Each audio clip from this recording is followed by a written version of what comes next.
on a global scale? These are questions we must ask ourselves. In 1962, independence was not granted to the people of Trinidad and Tobago by Britain, its former colonial master. Our independence was won. It was a gift of the people of Trinidad and Tobago to themselves, a reward for decades of struggle. And that struggle was fueled by faith. Our belief that the same God that had brought our forefathers out of bondage and gave them the determination, the strength and the courage to survive the plantation system and all its rigors, would deliver us also from under the yoke of colonialism.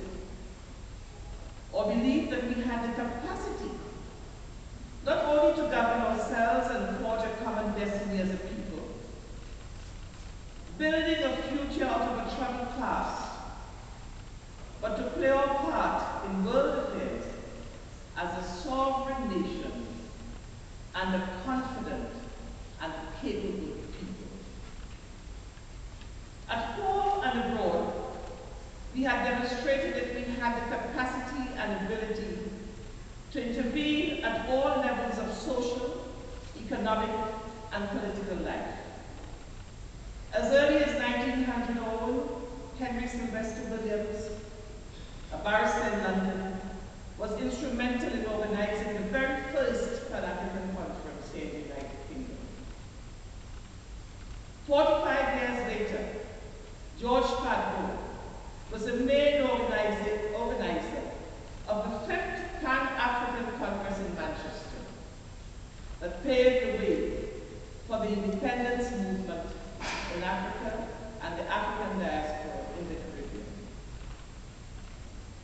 George Padmore was pivotal to the independence struggle of the Gold Coast and is therefore mentioned in the same breath as Kwame Nkrumah whenever the birth of Ghana as an independent and sovereign nation is discussed. Dr. Eric Eustace Williams, in his famous book, Capitalism and Slavery, interpreted British colonial society to itself as he wrote about African enslavement that accounted for the growth of Western mercantile capitalism. Later, stalwarts such as Dr.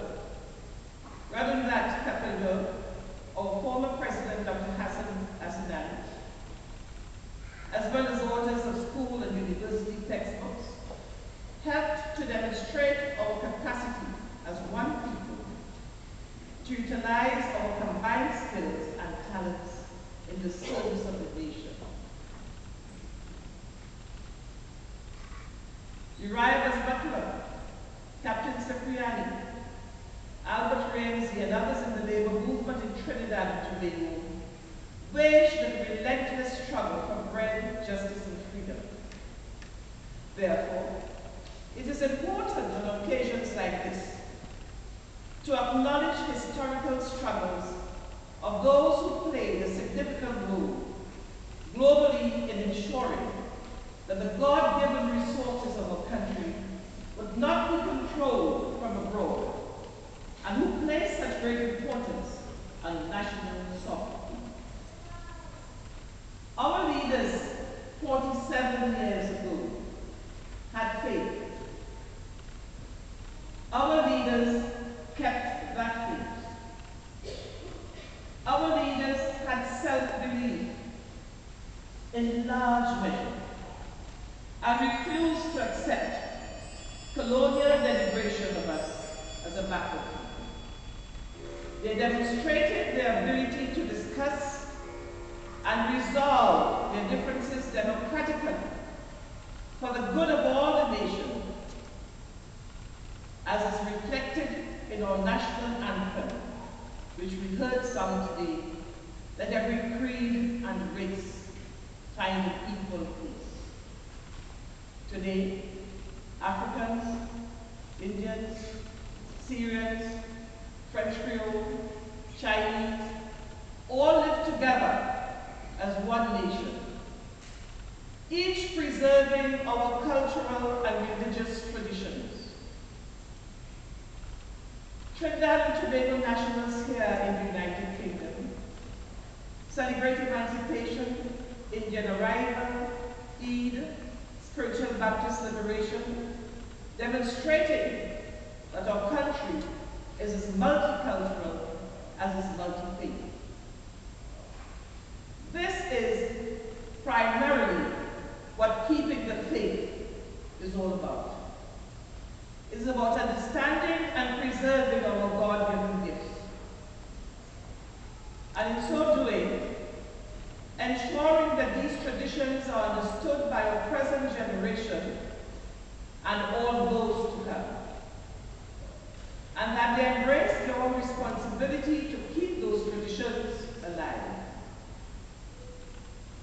Keeping the faith is about understanding and respecting one another and having a willingness to share God's love.